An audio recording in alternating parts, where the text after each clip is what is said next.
All right. Well, welcome, and sorry we're a few minutes late here, but we're going to get rolling. Welcome to the fourth of 5 Google Hangouts as part of the USS Colorado experience and also the Colorado History's Greatest Hits series we're doing. These Hangouts are supported by MSU Denver, the History Department specifically, TPS at MSU Denver, the Denver Post Educational Services, History Colorado, and the USS Colorado Commissioning Committee. All of this building context and leading up to a teacher workshop we have coming on July 28th, and ultimately the commissioning of the USS Colorado, the 15th Virginia class naval submarine. So my name is Taylor Kendall, project coordinator for the Teaching with Primary Sources program at MSU Denver. Also have Keith Patterson kind of working on the back channel. So any questions you have that come in through the Google Plus side, he'll be there to help out. And we're also joined today by Kevin Rucker, professor of history at MSU Denver here, and also a walking tours extraordinaire here locally in Denver.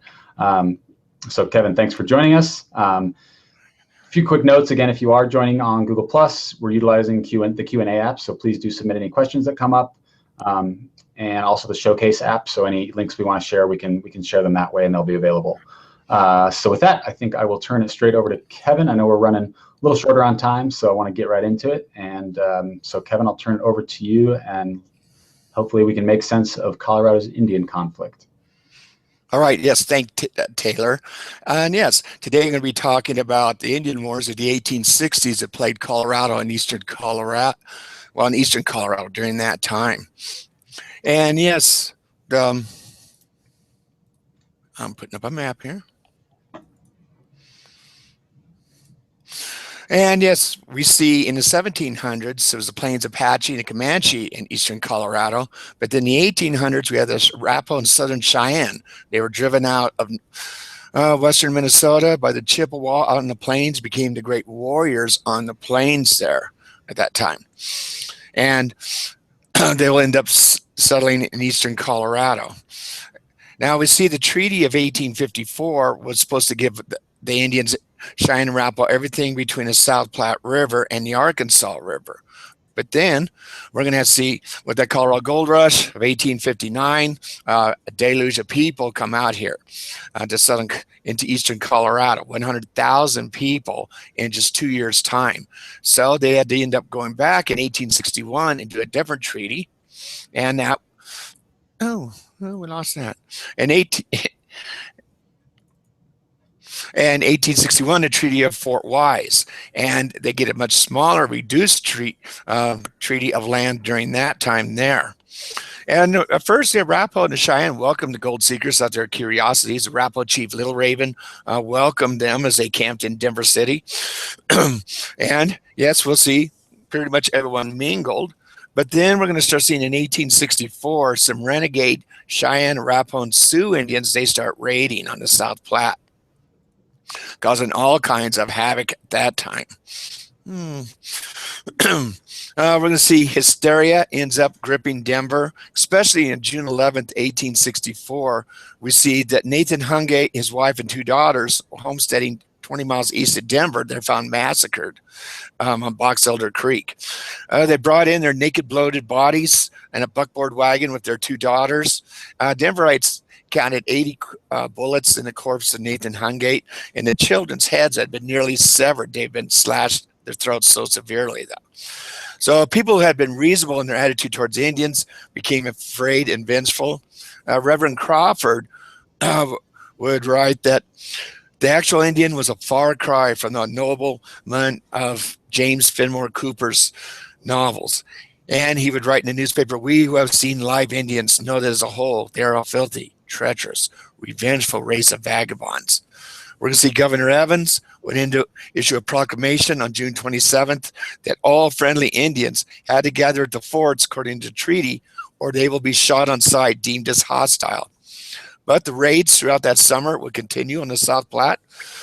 Bijou Station was attacked on July 17th, 1864. A small train of 4 wagons was attacked by the Indians. They killed 2 boys, 14 and 17 years old, who were driving the wagons, and the attacks increased. Of course, at this time, we have the American Civil Wars going on, and most of the troops are back east fighting the war. And so there was only 250 troops between Kearney, Nebraska, and Denver City at this time. Well, we're going to see, though, on August 10th, Governor Evans authorizes the 3rd Colorado Volunteers, put under control of Major John Chivington. These are 790-day volunteers. Not the highest caliber of men you would expect, especially in a gold rush. The only people that would need to sign on as a soldier is probably the ne'er-do-wells who ran on their tabs in the saloons here. So not a very high cut quality of men on this. On August 14th, 1864, the last stage arrives in Denver, and the Indians will hold the South Platte for the next 6 weeks. The telegraph wires are cut, prices skyrocket in Denver. A 100-pound bag of flour jumps from $9 to $45. Sugar, tea, and other items became totally unobtainable. And so hysteria is gripping Denver. We're going to see Major Wynkoop, though. He was a command at Fort Lyons on the Indian Reservation. He knew that only a small amount of Indians are really causing problems. He would lead a small command of soldiers out to where the Indians are encamped. And he convinces Black Kettle and White Antelope to come to Denver City, to tell them, okay, this is action. Just a few warriors are doing this. And for the most part, the Indians are behaving and doing what they're supposed to do. And they will end up coming into Denver. Wynkoop. Oh. I was just letting you know real quick. I got your slides up here too, so anything you want to reference, feel free to let me know. I can pop over to your slides. Oh, well, good. Okay, yes, and here's Black Kettle. Now, Black Kettle had signed a treaty of Fort Wise in 1861. He and White Antelope went back to Washington, D.C. and met with President Lincoln.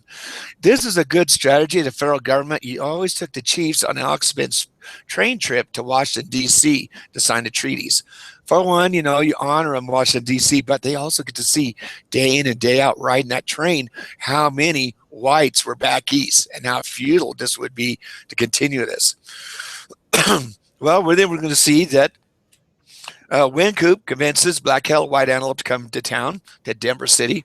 He gives them American flag, says you fly this, you'll never be attacked. On the next scene here, and let's see how I do. Yes, here we see the Indians coming in. What they're doing, they're coming down 14th and Lawrence. That's where that church was. And they're coming towards Larimer Street. And they're going to come to the Camp Weld Conference. Now, at the conference, Governor Evans and Major Chivington, Commander 3rd Colorado Volunteers, they assure the Indians, okay, we know you're behaving and that there's no problems. And yes, as long as you stay on the reservation, there's no problems. We're just after the hostiles. I think the next image. Well, I guess we'll leave it there. Well, of course, the rates end up increasing. Let's see, the raids end up increasing at this time. Yes, we're going to see the Black Kettle, White Antelope, they go in and camp north of Fort Lyons. And Chivington's coming under a lot of heat by the local newspapers here. They're calling him a bloodless third, that they're not really out there looking for Indians. They're just going over the horizon in eastern Colorado, he and his men, and having drunken barbecues at the taxpayer expense. Well, then we're going to see Chivington is desperate for a victory against the Indians. He had been the hero of the Battle of Glorieta Pass, preventing Confederates invading Colorado in 1862. If he can get a decisive victory here, he may be odds-on favorite to be one of our first senators or congressmen. So into November, he takes the 3rd Colorado Volunteers and accompanied 1st Colorado Volunteers under Lieutenant Sewell, and they proceed down the Arkansas River. They'll end up hiring Jim Beckworth, pictured here. Beckworth was a legendary mountain man in Colorado. He was born African-American slave, attained his freedom, and yes, he was a co-founder for El Pueblo in 1854, and also he's operating a saloon with Bill Wooten here in Denver City. And Beckworth agrees to be guide for Chivington. Of course, he does not know what Chivington has envisioned for this. And of course, then they're going to end up November 29th. They'll end up at Fort Lyons, the 3rd Carl Volunteers. And if we do the next image, please. Oh. And yes, we're going to see, they'll find out from the commander of Fort Lyons. Unfortunately, Wynkoop wasn't there. He was at official business at Fort Riley because Wynkoop would have the federal troops open up fire on Chivington and these trespassing volunteers. Well, they end up going out to Sand Creek. We have probably about 400 Indians encamped here. Most of the men are gone. Chivington ends up arriving at Sand Creek with his men at dawn. And we're going to see he's going to do his assault from the south. He lines up his howitzers to fire into the camp. He orders Lieutenant Sewell to take his 1st Colorado Volunteers to the other side of camp, overlooking the camp to prevent anybody from escaping. Well, yes, Chivington will give a bold speech to his men, down there. These are the marauders that have been terrorizing the Great Plains and what have you. And so this is a time for vengeance. And I want you to kill them all. And one of the young soldiers asked Chivington, what about the children? He goes, nits make lice, kill them all. And the howitzers will fire into the camp. Of course, the people come running out stunned. In front of Black Kettle's camp, he has an American flag. And he comes out. Yes, and he's telling everybody they're running around, my goodness, what's happening? What's happening? We're not supposed to be attacked by the U.S. Army. Well, it's not the Army. This is a volunteer militia from the state of Colorado.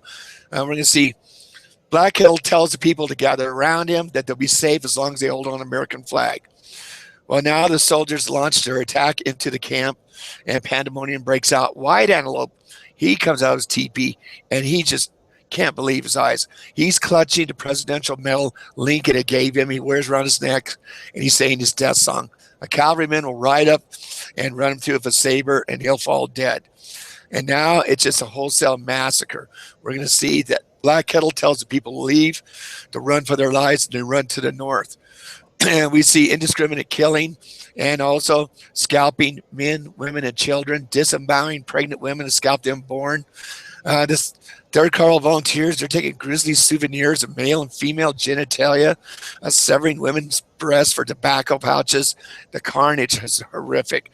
There's one account, a cavalryman riding through the camp. A woman's running for a baby in her arms. He ends up stabbing the woman through the baby with a saber and then into the woman. The woman falls off the sword, and he's riding around the camp with his dead infant on his sword cheering. So, yes, now a lot of people are fleeing to the north. Fortunately, though, next picture, Lieutenant Sewell, he's commander of the 1st Colorado Volunteers. He tells, when he sees what's happening, he tells the 1st Colorado Volunteers, stand down. We do not murder innocent women and children. And fortunately, the 1st Colorado Volunteers do stand down, allowing a lot of people to end up escaping the carnage, though, of this. There's interesting, Black Kettle ended up escaping. His wife was shot 3 times and went down. He thought she was dead. After dark, he creeps into the camp and he finds her. She's been shot totally 8 times, but she's alive, and he's able to take her out of the camp, though. Also, George Bent was at the camp. His father was William Bent, owned Bent's Fort, and his mother was Owl Woman. He was visiting his mother's people. He ends up being wounded in the battle, shot in the hip. He and the other Cheyenne dog soldiers that dug rifle pits on the north side of the camp to put down a covering fire to give the people a chance to escape. The 3rd Colorado Volunteers spend the rest of the day ransacking the camp. The next day, they depart, heading back down to Fort Lyons. Kind of an example of last little atrocity. They find this crying infant Cheyenne baby, and they toss the baby naked in the back of a buckboard wagon. And the soldiers took bets on how many hours it would take this infant to die of exposure in the cold weather. Yes, of course, when they got back to Denver, they're given a hero's welcome. Several soldiers were brought back in chains. They refused to be involved in the carnage. Of course, Jim Beckworth, the legendary mountain man, he can't believe what happened. He was just totally stunned. He didn't know they were going to go murder men, women, and children camped under American flag. But then the story starts coming out, though, what really happened. Lieutenant Sewell makes his report that this is an indiscriminate slaughter of peaceful Indians. We're going to see that there'll end up being an investigation in January of 1865. Sewell is called on to testify, and he comes in the morning, he starts his testimony. They take a break, and Sewell steps out on 15th Street here in Denver, and a Chivington sympathizer assassinated Sewell, shot him dead in front of a crowd of people, but no one saw who did it. And so it's indiscriminate. Well, and Sewell ends up losing his life over this. And let's see. We'll get the next picture. Of course, after this, pandemonium on the Great Plains. We're going to see everything between Denver and the Nebraska line is pretty much burnt out. Julesburg ends up being sacked on January, and then again completely burned down in February. George Bent renounces his white blood, and he ends up writing the Cheyenne dog soldiers throughout this. Now it's going to be George Bent's father, William Bent, though he's going to be able to negotiate a treaty of the Little Arkansas in the end of 1865, getting Black Kettle and others to agree that they got to go to a reservation. It's futile to try to continue this Indian war, and so they will. Also, the federal government is totally ashamed of what had happened. Here, under treaty, these Indians are supposed to be protected on federal land, and now we got this, of course, this attack on them. So we end up seeing Congress will vote reparations for 112 families who her family members were victims at Sand Creek Massacre, trying to make an atonement for this. Of course, now Andrew Johnson is president. Lincoln had been assassinated. We see Johnson will demand Governor Evans' resignation as territorial governor, and he'll receive it. Evans is still wildly popular here in Denver, though. He'll be the founder of the Denver Pacific Railroad. Later, grateful Coloradoans would rename Mount Rosalie in his honor, Mount Evans. And so, yes, Chivington would never have no charges pressed against him. We're going to see in the inquest he ends up resigning, and so he can't go after private citizen, and will always be, pretty well recognized. Let's go to the next. And real quick here, just because a question came in regarding Sand Creek before we move on. Any thoughts on reactions that came about nationwide from the events at Sand Creek?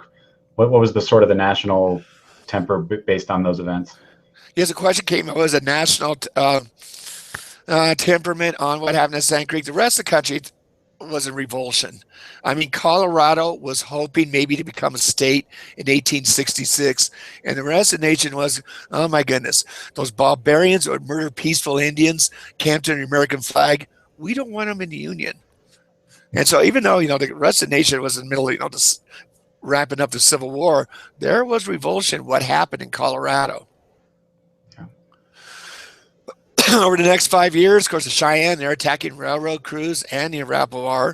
And so, a lot of chaos at this time. Let's see. Next slide. Black Kettle did the right thing, though. Well, he thought he was doing the right thing. He ends up going on a reservation now. But then we'll see in November of 1867, we're going to see Kiowa are raiding in Kansas. They're going to be chased into Indian Territory, Oklahoma, by Custer and the 7th U.S. Cavalry. And the Kiowa, they'll end up going on the Washita River through Black Kettle's camp.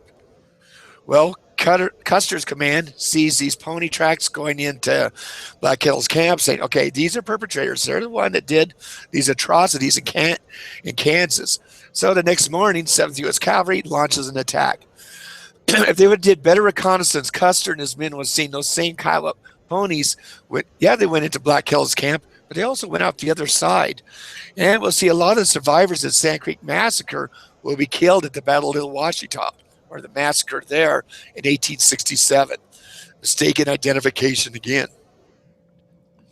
Okay.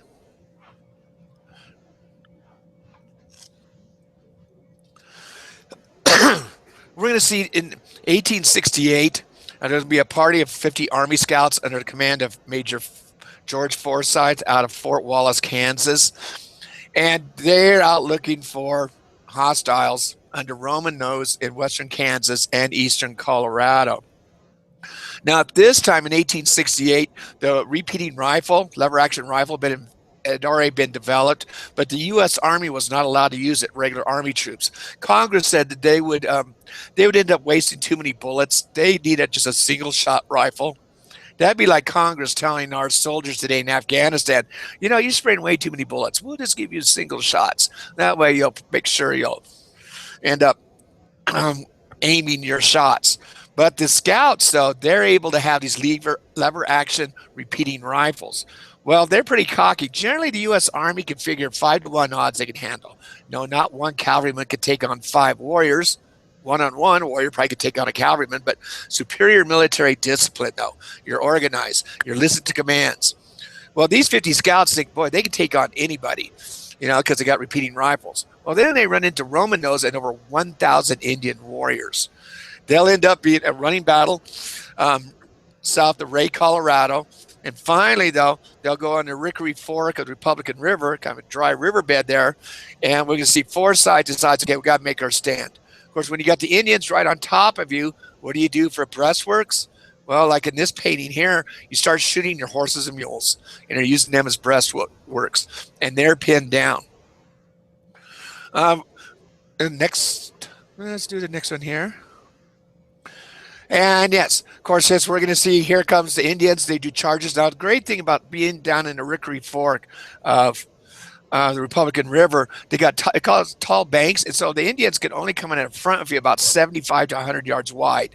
They can't use their numerical superiority just to overrun you. It's kind of a narrow front. So the scouts with these repeating rifles just put down a heavy fire. Now Indians and horses start falling, blocking the rest. Now on the third attack, though, of that day, Forsyth's already been wounded, and he sees his men are despairing. A lot of them, some have been killed, a lot of them are already wounded. He grabs Sig Schlesinger, who's only 19 years old. Schlesinger had just came to America from Germany as an immigrant earlier that year, arrived in New York City, and join the army, go out west. He did to see what the West was. Well, Forsyth has Sig hold him up, and we're going to see that Forsyth's going to have a saber in the air and firing his revolver at the charging Indians. Forsyth will be shot a second and third time, rallying his men, but refuses to go down and saves the day.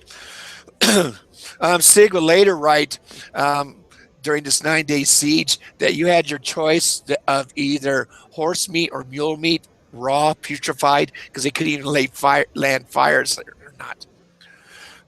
Well, also, Romanos is getting ready to do another attack. They're eating. Now, Romanos had a belief that as long as he ate food that was not touched by white man's utensils, he's invincible.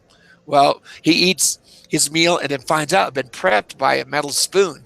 And he tells his warriors, well, I can't do this. My magic's been broken. And his warriors are just rolling their eyes and go, really? Do you really believe that? And he goes, yeah. And they say, no, come on. So he goes, okay, I will lead the attack. And sure enough, he's killed right away in the attack. And so the Indians back off in mourning. Well, meanwhile, no one knows they're out here. The scouts and Forsyth. And it's 120 miles back to the fort.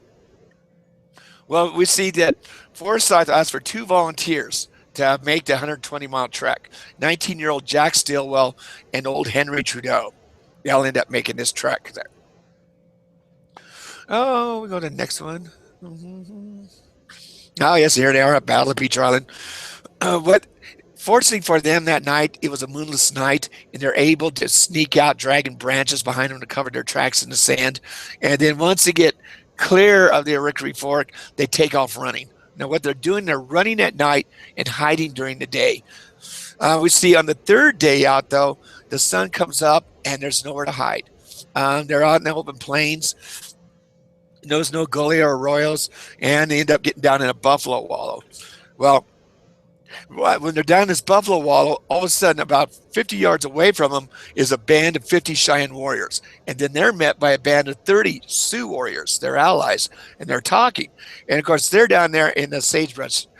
Trudeau and Stilwell just shaking. Oh, my gosh, hope they don't see us. And then the worst possible thing could happen to these two. A 6-foot rattlesnake starts winding its way through the sagebrush right towards their faces. And of course, their eyes are big as saucers. Fortunately, 19-year-old Jack Stillwell, he chews tobacco. He works up a big spit and expertly spits into the eyes of the rattlesnake, causing it to slither off the other way. And of course, danger is averted and they're able to get away. On the fourth day, 60-year-old Jack Trudeau, he collapses. So now for the next 2 days, Jack is dragging Trudeau or carrying him on his shoulders. So on the sixth day, he makes it to Fort Wallace, 125 miles. He goes, tells the commander, well, drops off, Trudeau. Trudeau died 3 days later from the exertions of this, and tells the commander on the map, shows on the map where Forsyth and his command is. And of course, the commander tells young Jack Stillwell, well, great job, trooper. Well, why don't you go get some to eat and get some rest? He goes, no, give me some food to go. Give me some fresh new boots and a horse. And he'll end up Stillwell leading the relief column back out there.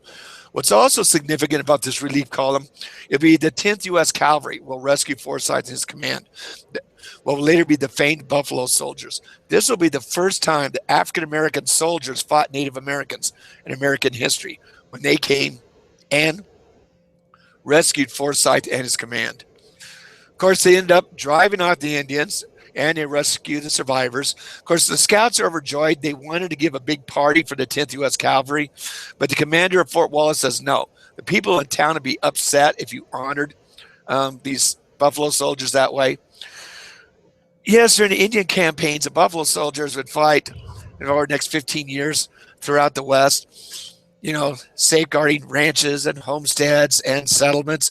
But whenever they had to go to a town, white town, they always had to dismount and walk through the town. So they did not have their heads above the white populace. What we see, though, scouts for Forsyth, though, they wait a week and then they get a couple steers, a couple cakes of beer, and they take the 10th U.S. Cavalry out into the hills and they have a blowout party, bonfire out there. So they do get them recognized. Oh, next picture here. Of course, though, after what happened to Beecher Island,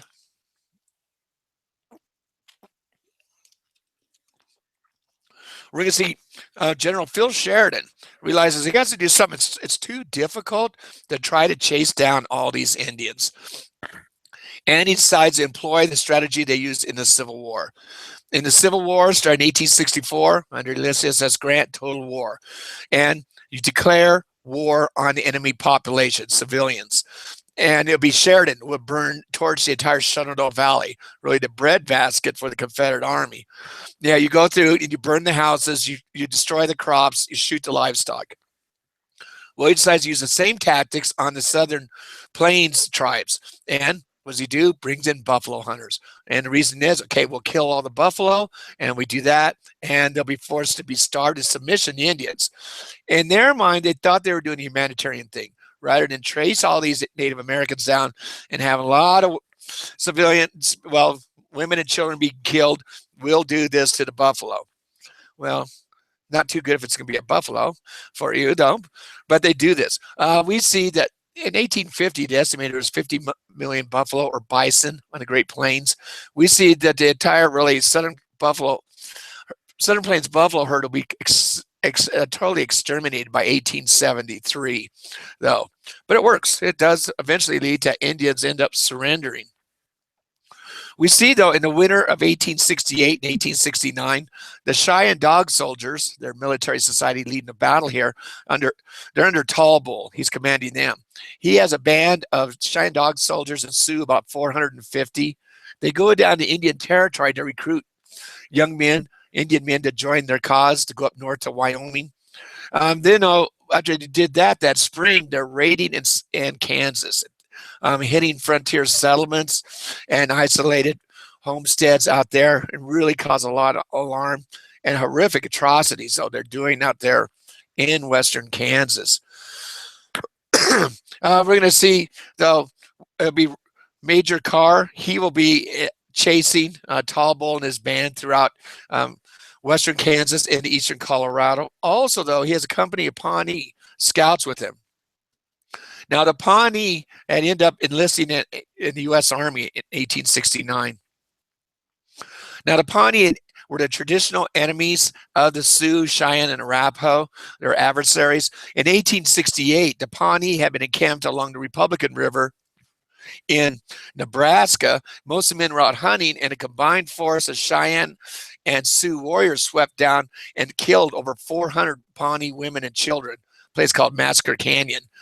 So when the U.S. Army offered them the deal, the Pawnee, how would you like to join the Army? We'll give you a uniform, a rifle, a paycheck, and you can kill Cheyenne and Sioux. And the Pawnee says, sign me up. The enemy, my enemy, is my friend. And yes, the Pawnee scouts are riding a car. We're going to see, though, of course, also the Army is a pursuit of Tall Bull and his band. Of course, it's very hard to travel with women and children. You know, see, soldiers you can order to do this or whatever, but women and children. And they, whenever the Army starts getting close, we'll see Tall Bull's band maybe break up into 4 different groups, and then to break up. Okay, we're going to follow these 100 Indians, and then you go 20 miles, and you'll see they'll break into 25 or whatever, those people, and so on and so forth. Before you know it, you end up following 5 Indians, but they have a prearranged place. We see those south of Sterling, the Cheyenne and the Sioux under Tall Bull, they believe they've really given the Army the slip here. We can have the next picture at Summit Springs. And they figure, okay, we gave them the slip. Everyone's exhausted. The horse is exhausted. Let's take a few days off here. Well, the Pawnee scouts end up picking up the trail of Tall Bull and his band. And they tell Carr and his men, they're going to end up coming in from the north. And you can see this on this map here. And they told us, surprise, there's a 12-year-old boy. He is north of the camp here with the ponies. He'll be the first one to see the Pawnee and the soldiers come over the hill there. The boy ends up running for his pony, and he's shot in the back, goes down. He gets up, runs again, shot a second time, jumps on the pony's back, shot a third time, but comes galloping into camp to give warning. But the Cheyenne, the Pawnee and the soldiers are right behind him, and they sweep into camp, though. Of course, pandemonium breaks out in the camp. There was 2 white women who were being held captives. Tall Bull gave orders to Indian women to kill the white women captives, and they start picking up stones out of their hearth and bashing their heads in. One of the women were killed. The other woman was saved. She got hit a couple times, but soldiers were able to kill the women that were hitting her with stones.